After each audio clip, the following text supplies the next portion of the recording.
Il est 10 heures, l'heure du flash. Bonjour à tous.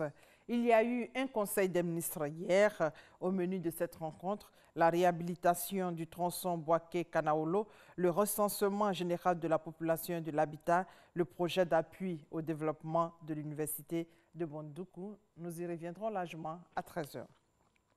Au niveau de l'éducation nationale, aujourd'hui, deuxième jour des épreuves orales du BEPC, plus de 400 326 candidats repartis dans 677 centres d'examen sur l'ensemble du territoire national.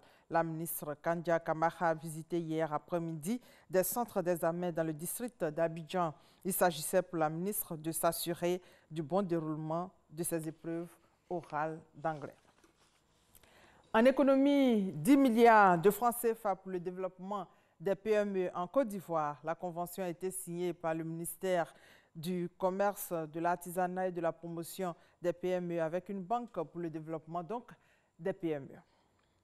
Les points focaux des ministères renforcent leur capacité en matière d'élaboration des documents de programme et de suivi de l'action gouvernementale. L'atelier de formation a ouvert ses portes hier. Pendant 3 jours, les organisateurs devront travailler à s'approprier ces outils indispensables à la coordination de l'action gouvernementale, nous dit Alexis Ouedraogo.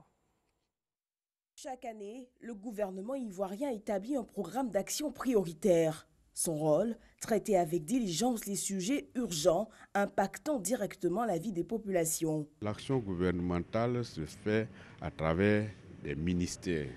Et les ministères ont un plan d'action qui est coordonné par le cabinet du Premier ministre. Donc chaque ministère a un représentant qu'on appelle point focal. Un atelier de renforcement des capacités des 10 points focaux a ouvert ses portes ce mercredi à Grand-Bassam.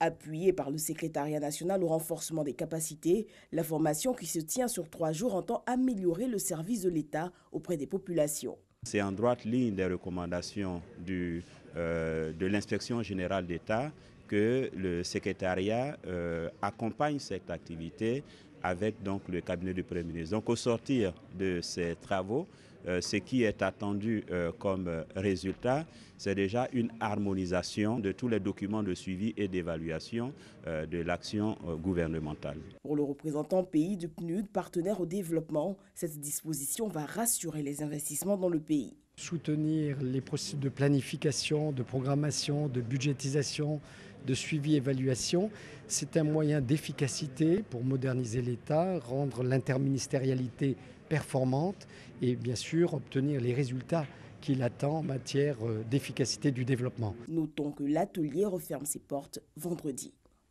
Et hors de nos frontières et en bref, le gouvernement rwandais est consterné. D'ici la fin de ce mois, l'un des artisans du génocide rwandais pourrait recouvrer la liberté. Un mauvais signal selon Kigali qui craint une promotion de l'impunité. Parlons du G7 pour terminer. La ville de Québec sur le qui-vive avant les manifestations d'opposants annoncées.